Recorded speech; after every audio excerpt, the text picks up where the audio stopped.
রমজানে ইফতার টেবিলে ছোলা ছাড়া আমাদের চলেই না। তো আজকে আমি স্পেশাল মশলা দিয়ে ছোলার একটি দুর্দান্ত রেসিপি আপনাদের সাথে শেয়ার করব। এই মশলা দিয়ে ছোলা রান্না করলে বারবারই আপনার ছোলা হবে একদমই পারফেক্ট টেস্ট এবং মজাদার। তো প্রথমেই আমরা মশলাটা তৈরি করে নেব। তার জন্য এখানে 2 টেবিল চামচ ধনিয়া, 2 টেবিল চামচ জিরা, সাথে নিয়েছি 1 টেবিল চামচ পরিমাণ কালো গোলমরিচ আর কিছু সামান্য একটু জয়ত্রী এবং জয়ফল। সবগুলোকে হালকা একটু আমি তাওয়ায় টেলে নিয়েছি। এরপর এগুলোকে ব্লেন্ডার জারে দিয়ে গুঁড়ো করে নিয়েছি। এখন আমি চুলার উপরে প্যান বসিয়ে এর মধ্যে দিয়ে নিচ্ছি প্রায় 4 টেবিল চামচ পরিমাণ রান্নার তেল। পেঁয়াজ কুচি দিয়ে নিচ্ছি প্রায় হাফ কাপের মতো। তো পেঁয়াজের সাথে এরপর দিয়ে নিচ্ছি সাদা এলাচ, কালো এলাচ আর 2টো দারুচিনির টুকরো।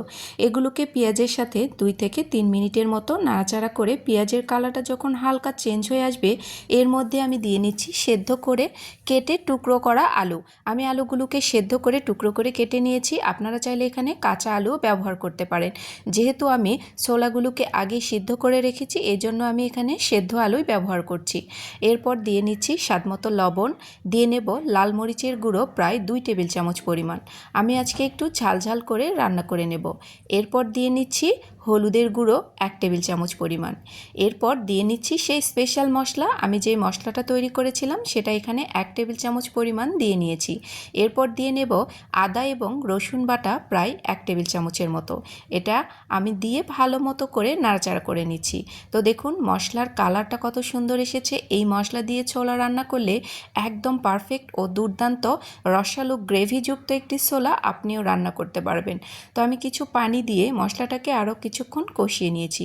এরপর এখানে আরও কয়েকটি কাঁচামরিচ অ্যাড করে দিয়েছি। আমি এগুলোকে আস্তই ব্যবহার করে নিয়েছি। তো এখন আমি সেদ্ধ করা ছোলাকে দিয়ে নিচ্ছি। আমি এখানে প্রায় 250 গ্রামের মতো ছোলা সেদ্ধ করে নিয়েছি। এখন এই ছোলাটাকে মশলার সাথে আরও কিছুক্ষণ কষিয়ে নেব।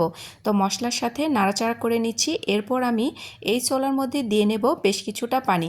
এটা রান্না করতে কিন্তু অনেক বেশি সময়েরও প্রয়োজন হয় না। জাস্ট ছোলাটা সেদ্ধ করা যদি থাকে আর এই সিক্রেট মশলাটা থাকে তাহলে কিন্তু ছোলা রান্না তৈরি হবে মাত্র কয়েক মিনিটেই। এরপর ঢাকনা দিয়ে কয়েক মিনিট অপেক্ষা করব পানিটা শুকিয়ে যাওয়া পর্যন্ত। পানি শুকিয়ে গেছে।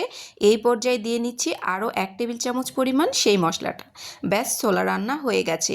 দুর্দান্ত স্বাদের এই রসালো এবং মাখো মাখো ছোলাটা আপনিও কিন্তু তৈরি করতে পারবেন খুব সহজেই।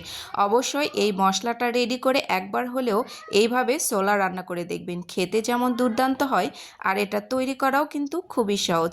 এভাবে মশলা তৈরি করে রেখে দিলে আপনার ছোলা রান্না তৈরি করতে খুব বেশি সময়ও লাগবে না।